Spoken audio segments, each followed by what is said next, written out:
if there are any questions. Europa Press. Thank you. You've mentioned, one sec, sorry. You've mentioned Daphnia in the west of Misrata. We could see that yesterday Al Jazeera showed some images of what appeared to be 6 British military, although in civilian clothes. Most of them were armed, apparently giving counsel to the opposition forces on how to proceed in operational terms against the military objectives of the regime. I understand that NATO has no troops on the ground for the mission, but does the NATO consider the fact that some allies, particularly France and Britain, to have these kind of troops on the ground violate the mandate of the resolution under which you're operating in Libya? Thank you so much. With regard to that question, there is just one answer really to the first part of that question, and that is that NATO does not have men, women or boots on the ground in Libya. With regard to the second part, and I think you were referring to information, NATO is quite astute. It will take information from any source it can. The role of the intelligence officers and the personnel who work in the headquarters here and in the other NATO headquarters is to fuse all of that information together and then provide the commander the best situational awareness he can be given. So I also saw that piece on the television, and I am not going to speculate who those people are. But let's be quite clear, NATO does not have boots on the ground. Are there any other questions in Brussels? Lorenzo Consoli from TM News.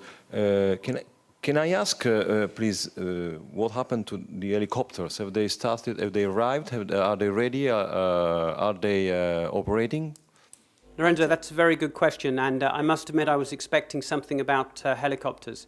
There's been a lot of speculation in the media recently about helicopters being added to the commander's portfolio of assets. I can confirm that a number of helicopters have been offered by nations. They are under NATO commander control, and when the commander feels it's fit, appropriate, he will use those assets. But as far as future operations are concerned, I'm not prepared to discuss any detail. Thank you. Back to Anna. Yeah, sorry, this is more a political question maybe for Oana. What will be the main message that Secretary General will be transmitting today to Xi Jinping? Will he touch upon the proposed ceasefire? I know NATO has always said in the past that it needs to be verifiable and that Gaddafi troops have to go back to their barracks before there's any talk even of ceasefire from NATO's side. So is this a bit what Secretary General will transmit to Ping, or what can we expect from that meeting? Thank you. The meeting is part of a series of regular contacts that the Secretary General and NATO as a whole have with other key international actors and key regional actors involved in trying to find a solution to this crisis. We have said from the start that there can be no purely military solution, and we have also made clear that NATO's operations are fully in line with our United Nations Security Council mandate. We are acting in accordance with the United Nations Security Council Resolution 1973 to prevent attacks and threat against civilians in Libya, and we will continue doing that until the mandate is fulfilled. The African Union, of course, has a very important role to play in conflict resolution in Libya, and we welcome all efforts to find a political solution to the conflict. And I can only quote what I see President Zuma of South Africa said. We call on all leaders in Libya to exercise decisive leadership to find a solution to the crisis in the country and to put the interests of their country first. We can only second that call. Belgian news agency, a question for Naples. Could you tell us how many tons of ammunition have been dropped since the start of the operation? Thank you for that. As I think I've said, and I know the commander said last Friday, we don't track statistics of that type. It is not a factor in our operational planning. The commander will use whatever assets are available to him to carry out his mission. If you would like to come back to us in writing, we will see what we can find out in the way of detail, but from my perspective, we do not carry out the collection of that sort of statistics. We have Agata over there. Agata Wachowska, Agence Europe. Just a question on the refueling aircraft. Could you just elaborate more on what types or how many different types of aircrafts are there and what types are those? And the second question is, as you know, the EU was thinking about some kind of the evacuation mission. Just technical question: if the Unified Protector is able to conduct the tasks of the evacuation, or should you plunge for some other operation in order to assure the evacuation of some people from the ground? Right, the first question I can answer you. Air-to-air refueling is a force multiplier. We use a number of assets from different countries. The Boeing 707, the KC-10, the KC-130, the KC-135, the KC-150, and the VC-10. So that's the first question. The second one, I'm slightly confused with what you're asking me. If you're asking if we would help evacuate people from Libya, we don't have boots on the ground to carry out that sort of task. It's not within our current mandate to carry out such a task, but the commander would carry out the instructions as directed by higher command. Oana, would you like to take further the second question?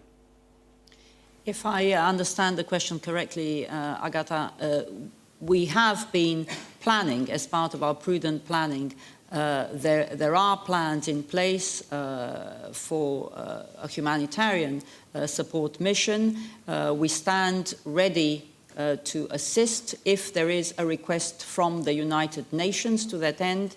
Until now, to my knowledge, there has been no such request. And I now need to give the floor to journalists in Naples, who I'm afraid I have not taken into account until now. So Mike, over to you in Naples. Other news about the 80 mines in Misrata, about what the General Bashar told us last week. I'm very sorry. Can you just say the first part of that question again? General Bashar told us that you know that in Misrata the pro-Gaddafi forces put 80 mines on the ground. Right. Yeah. Okay. Yes, on Friday, the commander informed the audience that a anti-personnel minefield had been found on the outskirts of Misrata. We do not have boots on the ground to investigate that and to substantiate that information.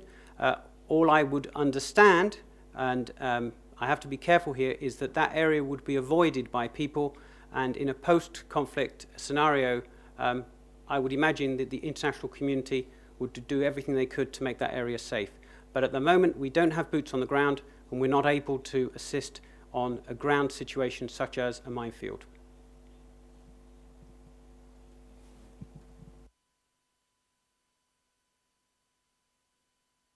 Hello, Francesco Gerila, News Agency, Il Valino. I would like to know in which part of the country, on which city are you focusing in particular your attention as bombing and air strikes, and if you are going to change your strategy, I mean from high atmosphere bombings, droppings, then lowering. Thank you. Okay.